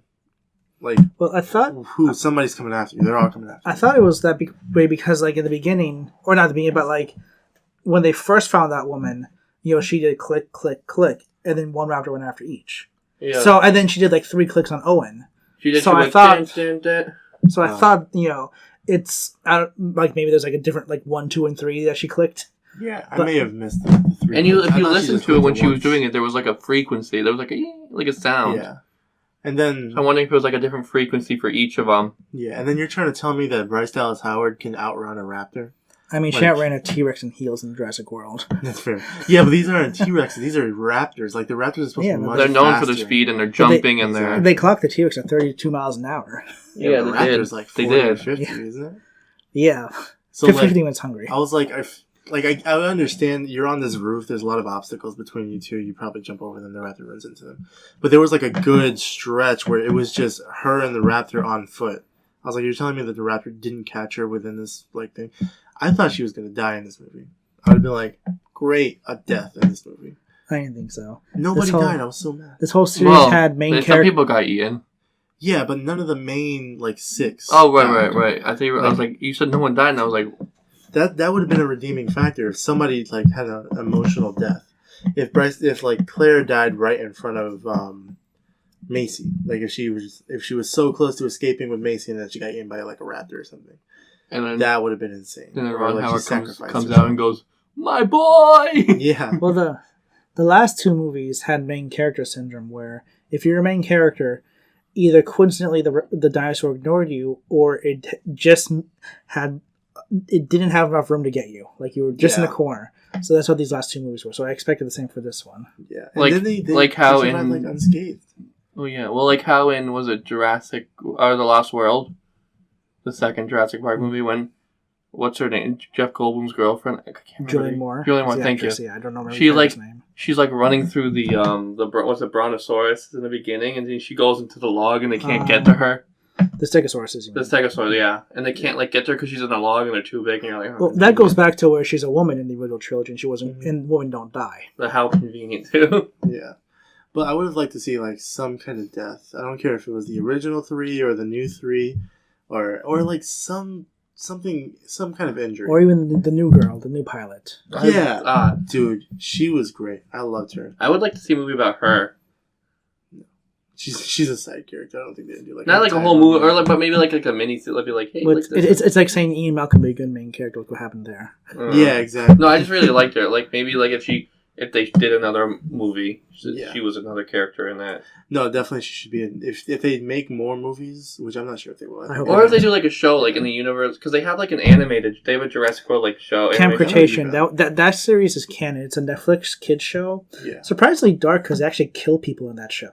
Huh. Like they don't show the deaths. I've heard it's like decent though. You'll see the dinosaur jump at someone and like camera move or camera cut to someone's reaction to them, and you'll hear like a crunch sound. So like, it's a kid show, but I was watching them. I was surprised how many people were dying. I've heard it's like pretty good though. It is supposed to be good. The final season coming out this year. How many seasons is it? The last season will be 5. I might give it a shot. Yeah, because I've heard it's actually pretty decent. Yeah. Like if she would have shown from something like that, like as a side kid, like maybe we could review that show. Yeah, we could review that show. She was actually pretty good. I enjoyed her audition. I was like, where were you the last 2 movies? Like, you could have made them so much better. She was hilarious. She was like, they were like, oh, why are we like? I think they said like, why are we putting up the because there's like a system that they put up so they can like wean off all the flight dinosaurs. Mm-hmm. You know what I'm talking about? Yeah, it's something on the triggers systems that prevent them from flying that high. Yeah, I forgot what it was. The aviator thing, yeah. No, ABS or something? Something like that. And they were like... It was like a deterrent system. Oh, ADS or something. Aerial deterrent system. And they were like, we should turn it back on or something like that. And they're like, why would you turn it on? She goes, pterodactyls and shit. Yeah, they're like, well, we have to divert power back to this side. Yeah. She was funny. I like it. So the safety's going to kill us. Yeah. If she died in that movie, that would have been heartbreaking because she was great. But it would have at least been something that happened. Yeah. Like you said, this movie feels like nothing happened. Yeah. Like nothing impactful happened. Like the only thing was that they stopped the Lotuses, which were never a threat before. Exactly. All of a sudden they're a threat now. Exactly. And then the way they stopped them was just Wu let out another Lotus that had like some disease, right? That was just going to kill them off. Yeah, well, Wu needed Macy. The reason they got Macy was because Wu needed Macy because of her clone DNA. He was somehow going to be able to replicate something within one of the Lotuses and spread it to all of them. It's if he could figure out how Charlotte did it to her, like manipulated Maisie's DNA. So, when Maisie gets there, Dr. Wu explains everything to her. He goes, I need you for this reason. The world will end if it doesn't happen. And then she runs away. Mm-hmm. And then later in the movie, you got Dr. Wu who pops out of the corner with all the main characters. He said he looks like a lost child. He was holding his bag and goes, wait. He goes, and then he goes, I need Macy to sit because we need her DNA to help with the Lotus. And Macy goes, okay. She goes, you can trust him. It's like, why did you bother running away in the beginning? Exactly. Because she basically, she's like, for some reason she didn't trust him before, but then he didn't show up for like about almost an hour, and then she's like, all right, now you can trust him. Yeah. We didn't see him for almost an hour. I think he's a good person. Yeah. He looks like a lost child. He did. We all said that he was like clutching his bag with him, and he was like, he walked out of the darkness like, wait. I want my own little pet Dr. Wu. Yeah. Yeah, little one you could just put in your pocket. Yeah. And I go, hey, you're looking real good today. I didn't like his hair either. They gave him really long hair. Yeah, it was weird. I think that's just the actor, though. I think he just likes his hair long. Because he was long-haired in, like, the first 2 Jurassic Worlds, wasn't he? No, he had really short hair. He did have short hair. A little shorter than Chris's. Oh. But maybe it was... I remember him with long hair in one of the other ones. Maybe it was almost like he was a broken character because he had long hair. He wasn't really well-dressed. Yeah, he seemed like... But they didn't really go into that. Out. No, they didn't really go into that. He just kind of showed up. I was like, all right, guys, I need your help. I love how life's work is gone. You can trust him. Yeah, I love how one Ian Malcolm goes, nope, not that guy. Yeah, he's like, not that guy. is there a dinosaur on your shoulder? Like, oh my god, dude, Jeff Goldblum was great. He was. Oh, and he was trying to put the code in to open the gate to the mines. He's like coming He's like, random. I know. He's like, maybe Miles Davis' birthday. Yeah. Why Miles Davis' birthday? Who knows? I don't think he actually was. I think it was Ramsey. Oh yeah, oh no, we're talking It about how was he Ramsey, kept he kept, thinking like- of like random events and things to put a date in. He's like, oh, Yeah. I know this one. And then and then Ramsey put the code and he goes, oh, I knew that would work. Yeah. He thought it was actually that one. He's like, oh. But it looked like the keypad, the power was off to it, so it wasn't Yeah. like. Yeah. But Jeff Goldblum definitely carried this. But they were like Yeah, he screaming. They're did. like, "Hurry up!" Because you're good. Don't worry about it. Jeff Goldblum was like the star of this movie. Like he is in most movies. He's great. But he was great in this movie because he was like everything. He's so that was like new relaxed was, about like, everything. Yeah, everything that was new. He was like, "What? You can tame raptors?" He's like, "Is there a dinosaur on your shoulder? What?" And then when was it when Laura Dern said to was it to Sam Neill or something? He was like, "Oh yeah, he slid into my DMs." He's like, "What?" Yeah. He goes, What? "What is that?" I like at the end when he's all like Jurassic World, not a fan. Yeah. It's like Not a fan. same Jeff, same. I feel like that wasn't in the script. He just wanted to express his feelings Yeah. about the series. He seemed to be like the only person asking these questions though, because it seemed like Sam Neill and Laura Dern were just kind of going with it. Like, oh, you can tame raptors? Yeah, just show me. He was like, what? Like, no, I don't want to tame raptors. I don't want raptors to be alive. I like that he straight up was just like when he was talking to Dodson, he's just like because he was like firing him. Dodson was firing. Yeah, Dodson was firing Yeah. Jeff Goldblum, and he's like, and Jeff Goldblum's like, I just want to apologize to all of you. Yeah. He's like, because you're being misled. He goes for these, and he like picks up the little origami dinosaur, and he goes, "You crustaceous rat bastard." And I was like, I like that. Yeah, Jeff Goldblum was great. He's great in most of the stuff that he's in. Like he's still got it. He's one of those actors who like age very well.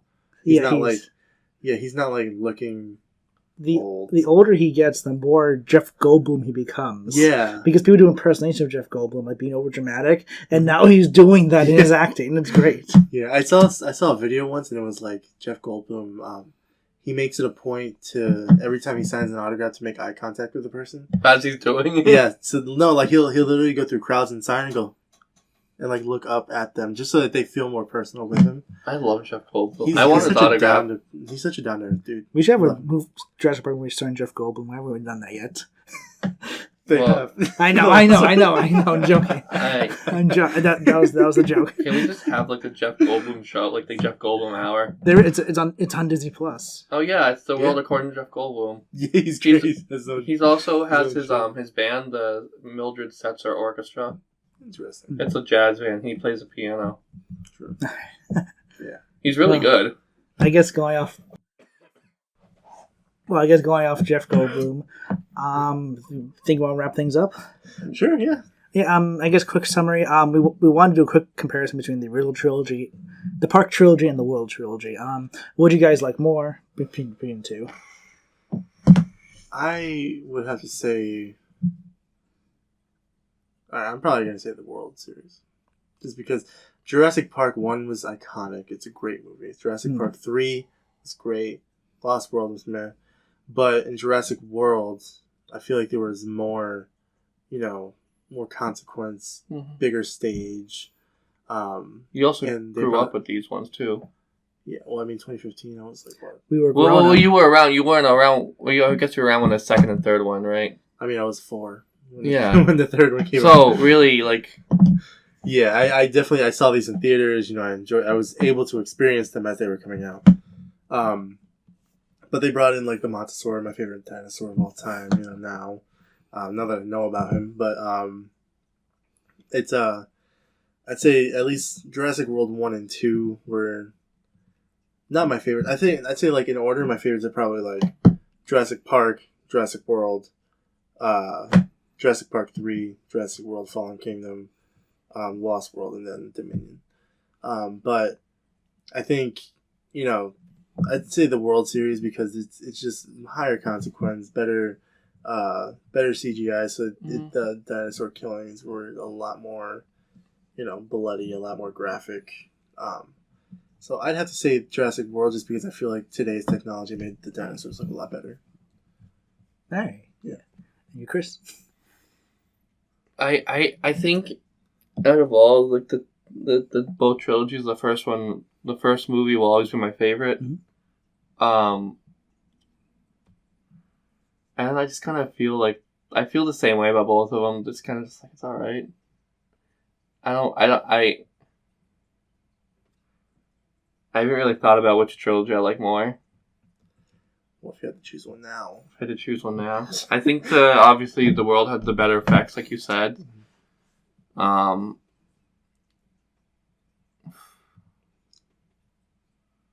Maybe I don't like. Yeah, I mean, in my eyes, I think the Jurassic Park series is always going to be iconic. But I think the Jurassic World was a good step up from the Jurassic Park. Yeah. They didn't do as well with the story, but they did better with effects and the technology that they had with them. You know what I mean? Yeah. Do you agree? Yeah. Then I guess since he did his ranking from best to worst, what's your ranking? Oh God, I have to do that too. Yeah, I mean, why'd you have to do that? Well, because I thought like that's what we were doing. Because I like the world's one better, but I think like as far as story and impact on the industry, I think probably Jurassic Park 1 is it's a bet. It'll be definitely at the top, and then Jurassic World was a good second. I don't want to dictate your list. No. I would say the Mm-hmm. Jurassic World, then maybe Jurassic Park 3. Wait, you said Jurassic World's your favorite? No, Jurassic Park. Jurassic World. Jurassic Park 3. Mm-hmm.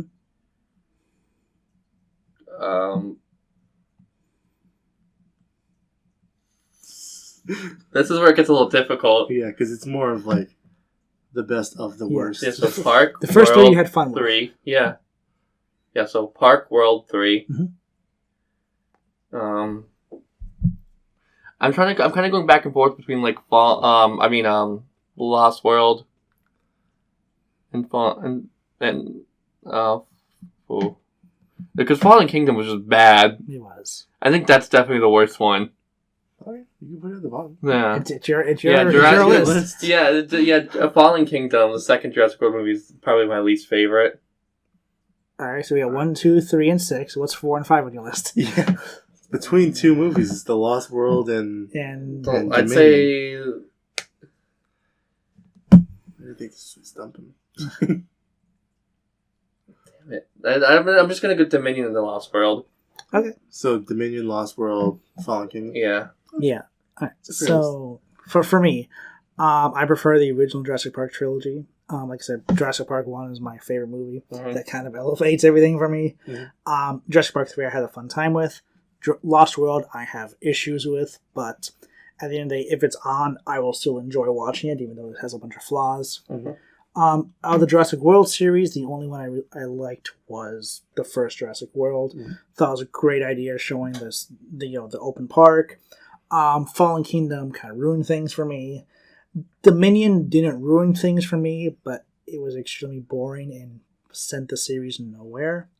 That I just can't choose over the original trilogy. I do find it interesting that both of you think that the Jurassic World visual effects are better.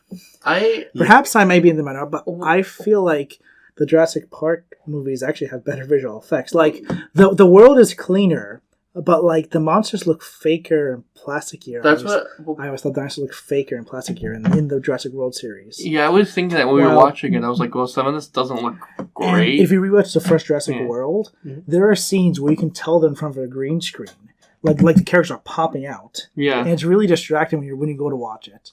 Yeah, well, I mean, the Jurassic Park movies, they used a mix of CGI and prosthetics and animatronics. And I don't know if the Jurassic World movies did. I know Dominion definitely did with a lot of the smaller ones, like some of the smaller ones in the. Well, you I liked that. Yeah. If you look at like when Maisie's watching that video of like Charlotte with the dinosaurs, that's when you saw. That's like I was like, that looks like a Fraggle Rock Muppet. It's a puppet. I thought it was fine. No, I was fine, but I was like, that's what it reminds me of seeing like Fraggle Rock. The first Jurassic World, I believe the only like robotic effect they used was the Brachiosaurus that was dying. Just the head that Chris Pratt was comforting was was a robotic.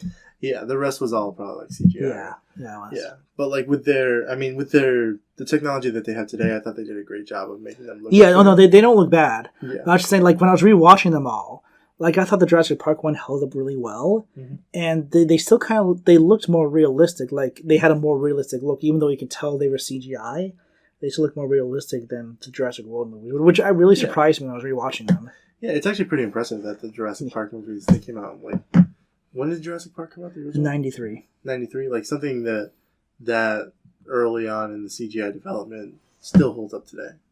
That's actually pretty impressive. And then in the third Jurassic Park movie, I remember there being like the same sort of blend of animatronics and and CGI. But I thought Jurassic World did a good job with using their CGI to sort of make it seem more brutal. Because in the first, I remember Jurassic Park and Jurassic Park 3, like, yeah, they were eating people, but like they were barely showing like the people being eaten, or like barely showing them, being ripped apart limb from limb. But where in the worlds with CGI, they were able to sort of show that more. They were able to push the R rating by getting people. Well, it wasn't rated R. It wasn't R. It wasn't R rating? They're all PG-13. Yeah. Yeah. People were getting eaten by dinosaurs. There were little kids in our theater. Yeah, I remember. I was like, why is there a kid in here? Isn't this rated R? Well, honestly, Dominion's probably the most tame because there's the least amount of dinosaurs. Yeah. Doesn't make any sense.